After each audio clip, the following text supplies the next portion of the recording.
Hello friends, எல்லாரும் எப்படி இருக்கீங்க? இன்றைக்கி நம்ம வீடியோவில் ஒரு டேஸ்டியான அட்டகாசமான ஒரு சூப்பரான பெட்டிக்கடை ஸ்டைல் பால் பன் தான் நம்ம செய்ய போகிறோம்.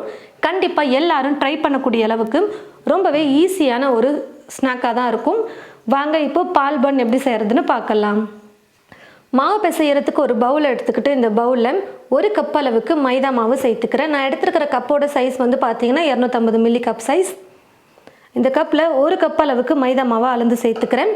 நீங்கள் மைதா மாவுக்கு பதிலாக கோதுமை மாவு கூட யூஸ் பண்ணிக்கலாம். ஆனால் கடையில் நம்ம வாங்கி சாப்பிட்ற அதே பால் பன் டேஸ்ட் வரணும் அப்படின்னு நினச்சிங்கன்னா கண்டிப்பாக நீங்கள் மைதா மாவில் தான் ட்ரை பண்ணணும்.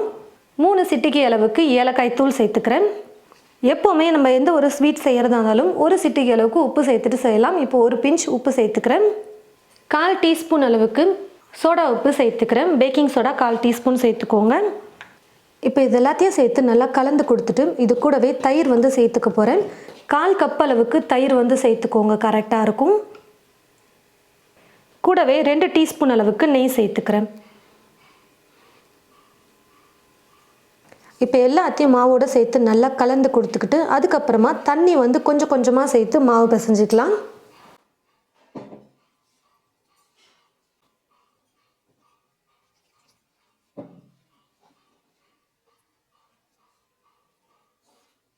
இனிப்புக்கு வந்து பார்த்தீங்கன்னா சர்க்கரையை நான் வந்து பொடி பண்ணி எடுத்து வச்சுருக்கேன். நல்லா இந்த மாதிரி ஸ்பூன் ஃபுல்லாக கோபுரமாக 2 டீஸ்பூன் அளவுக்கு பொடி பண்ண சர்க்கரையை சேர்த்து கலந்துக்க போகிறேன்.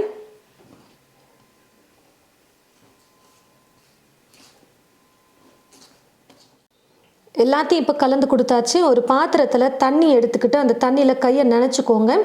லைட்டாக நனைச்சிட்டு இப்படி ஓரத்துலேருந்து கொஞ்சம் கொஞ்சமாக மாவு எடுத்து நம்ம எண்ணெயில் போடும்பொழுது கரெக்டாக இருக்கும். எண்ணெயில் போடுறதுக்கு இதுதான் கரெக்டான கன்சிஸ்டன்சி. இந்த அளவுக்கு கொஞ்சம் கெட்டியாகவும் இல்லாமல் இலக்கமாகவும் இல்லாமல் மாவு வந்து பிசைஞ்சுக்கோங்க. மாவை வந்து நம்ம கலந்து எடுத்துக்கிட்டாச்சு. இப்போ இதை அப்படியே எடுத்து ஒரு பிளேட் போட்டு மூடி வச்சிடலாம். ஸ்டவ்வை பற்ற வச்சுக்கிட்டு ஸ்டவ் மேலே ஒரு பாத்திரம் வச்சுருக்கேன். இந்த பாத்திரத்தில் 1 கப் அளவுக்கு சர்க்கரையை சேர்த்துக்கிறேன். மைதா மாவு எடுத்த அதே கப்பில் 1 கப் சர்க்கரை சேர்த்துக்கோங்க, கரெக்டாக இருக்கும். 1/2 கப் அளவுக்கு தண்ணி சேர்த்துக்கிறேன். பாகு வந்து பார்த்திங்கன்னா கையில் தொடும்பொழுது கொஞ்சம் பிசு பிசுன்னு ஒற்றை பதத்துக்கு நம்ம வந்து கொண்டு வரணும். அதாவது ஒரு அரை கம்பி பதத்துக்குன்னு வச்சுக்கோங்க, அதுதான் கரெக்டாக இருக்கும். சர்க்கரை நல்லா கரைஞ்சதுக்கு அப்புறமா அப்பப்போ வந்து இப்படி செக் பண்ணி பாருங்கள். இப்படி 2 விரல்களுக்கும் நடுவில் பாகு வந்து நல்லா கொஞ்சம் ஒட்டுற மாதிரி வந்ததுன்னா நமக்கு அரை கம்பி பதம் வந்துருச்சுன்னு அர்த்தம்.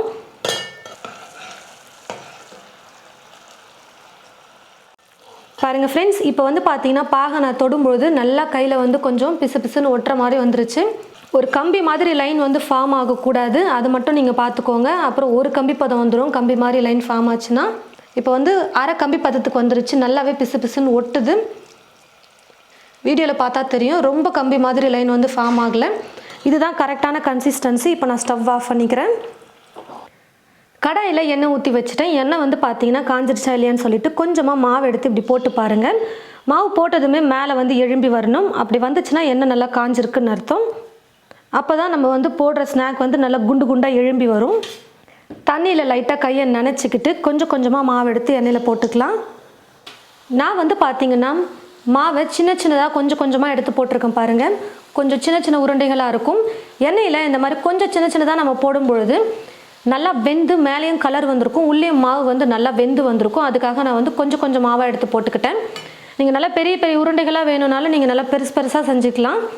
எண்ணெய் நல்லா காஞ்சதுக்கப்புறமா ஸ்டவ்வை வந்து கொஞ்சம் லைட்டாக குறைச்சி வச்சுட்டு குக் பண்ணும்பொழுது நல்லா நம்ம கலர் மேலே பொன்னிறமாக வர வரைக்கும் நம்மளால் குக் பண்ணி எடுக்க முடியும்.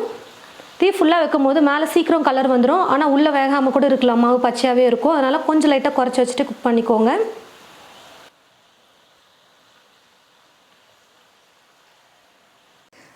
நல்லா வெந்து கலரும் வந்து பார்த்திங்கன்னா மேலே நல்லா மாறி வந்துருச்சு. இப்போ நான் எடுத்துடுறேன்.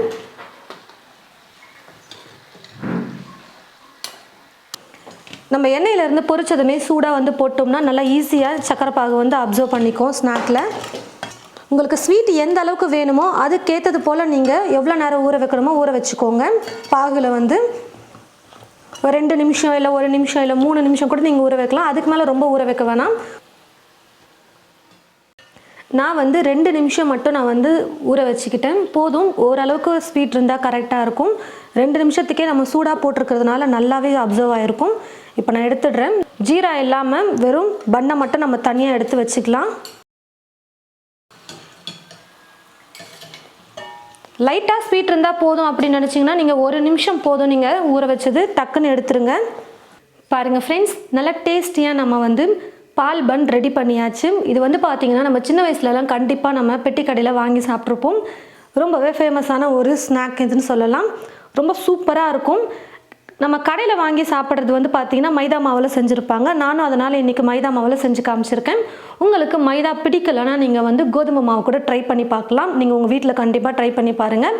இதே அளவுகளை வச்சு நீங்கள் உங்களுடைய வீட்டில் செஞ்சு பார்த்தீங்கன்னா ஒரு டேஸ்டியான சூப்பரான பெட்டிக்கடை ஸ்டைல் பால் பன் வந்து உங்களுக்கு ரெடி ஆகிடும். கண்டிப்பாக நீங்கள் உங்களுடைய வீட்டில் இதே போல் இந்த ஸ்நாக் வந்து செஞ்சு பாருங்கள். செஞ்சு பார்த்துட்டு எப்படி இருக்குன்னு சொல்லிட்டு மறக்காமல் கமெண்ட் பாக்ஸில் வந்து கமெண்ட் பண்ணுங்கள். இந்த வீடியோவை மற்றவங்களுக்கும் ஷேர் பண்ணுங்கள். இது போல் நிறைய ரெசிபீஸ் பார்க்க தமிழ் ஃபுட் மசாலா சேனலை மறக்காமல் சப்ஸ்கிரைப் பண்ணிக்கோங்க. கூடவே பக்கத்தில் இருக்கிற பெல் ஐக்கானை கிளிக் பண்ண மறந்துடாதீங்க.